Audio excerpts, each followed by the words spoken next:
Stop breathing. No, seriously. In 1665, a single breath in the wrong direction wasn't just a mistake. It was a death sentence. Right now, your world is the size of 2 glass circles. You're looking through foggy goggles, peering into the gloom of a London dawn.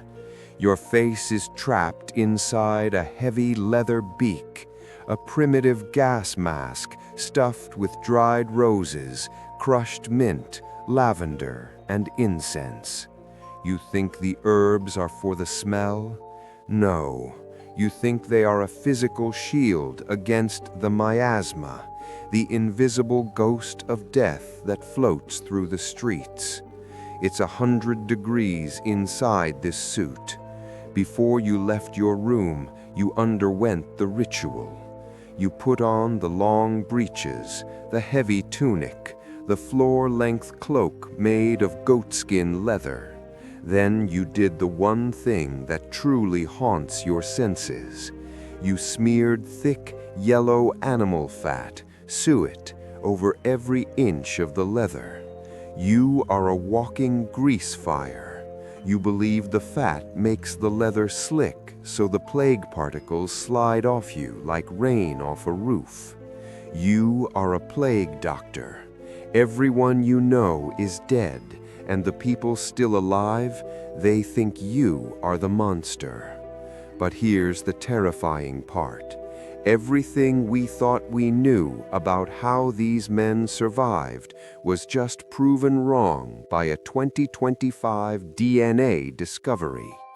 You aren't wearing this mask to save the city. You're wearing it because you're already a ghost. Welcome to the archive. This is your life as a 17th century plague doctor. Before we enter the house of the dying, join the archive. Hit the subscribe button and ring the bell, because in this world, knowledge is the only thing that survives. Imagine walking into London. The air doesn't just feel cold, it feels heavy.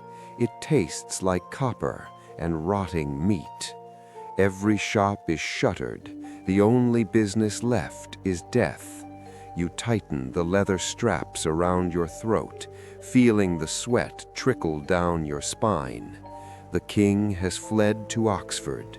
The priests have locked their doors, and you are about to step into a house where a crude red cross is painted on the door. Beneath it, the words, "Lord, have mercy on us." 115,000 people will die this year, and your job is to count them. You enter the first room. It is a tomb before its time. The windows are boarded up with oak planks because the doctors of your time believe that moving air is the enemy. The heat inside, it is suffocating. It smells of unwashed bodies, vinegar, and the metallic tang of blood. In the corner, you see a family.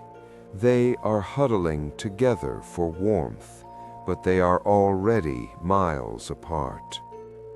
You see the buboes, black, hot, pulsating swellings in the armpits and the groin. They look like they are about to burst from the pressure of the infection. You reach into your heavy leather bag. You don't have medicine. You have tools of the trade. You pull out a dried toad. You press the toad's shriveled skin against the patient's burning fever. You whisper a Latin prayer. You've been told the toad will absorb the poison. But as the toad stays cold and the patient grows hotter, you realize you're just watching a man die with a dead animal on his chest. when the toad fails, you reach for your lancet. You're going to perform bloodletting. You cut the vein in the crook of their arm, and the smell hits you, a sweet, sickly stench of fermented blood and decay. The patient looks at you through your glass goggles. They see their own terrified reflection in your eyes. They are looking for a savior, but all they see is a birdman waiting for them to stop breathing. I want you to stop for a moment and tell me in the comments, if you lived in 1665, would you have worn the mask to help others, or would you have fled the city like a coward? I need to know who I am talking to. You move to the next bed. A small girl, no older than 7. Her skin is a map of purple blotches, the tokens of the plague. You use your white wooden wand to lift her chin. You don't touch her with your hands. You can't. If you touch her, you become her. She asks for water.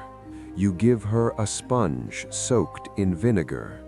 It's the kindest thing you've done all day. By tomorrow, she will be on the cart.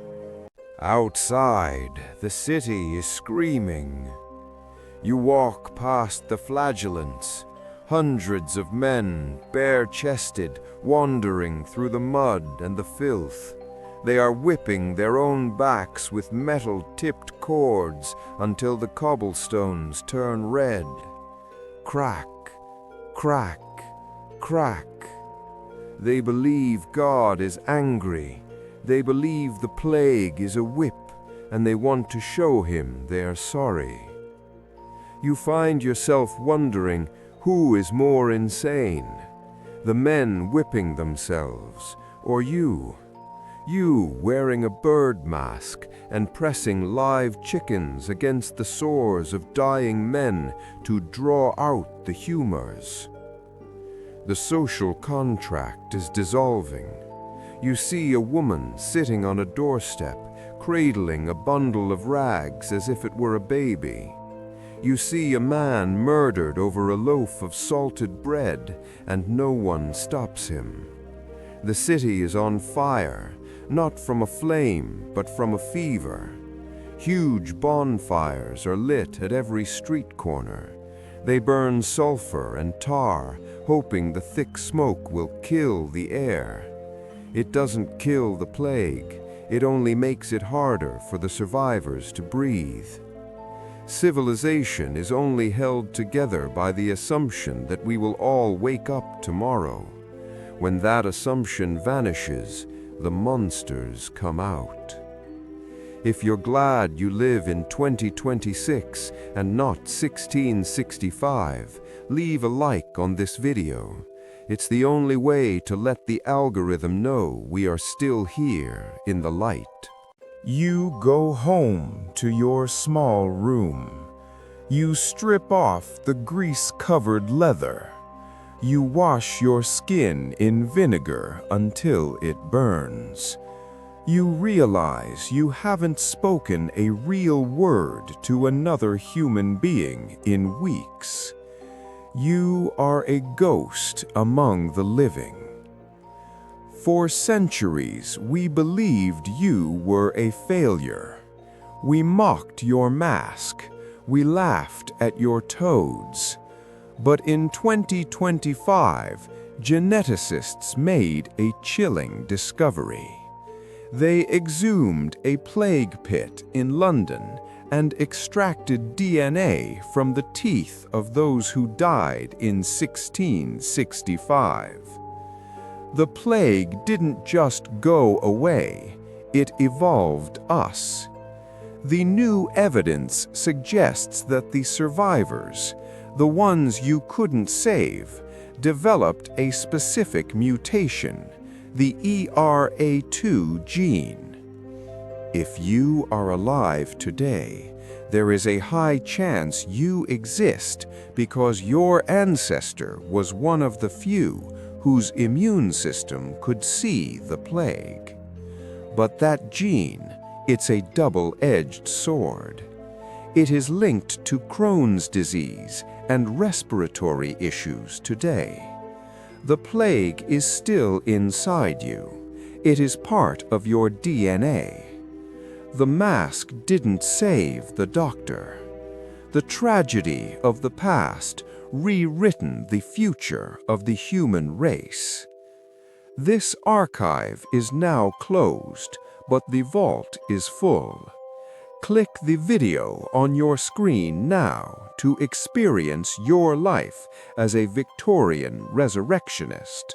Or better yet, subscribe and don't miss our next entry. Stay curious, stay alive.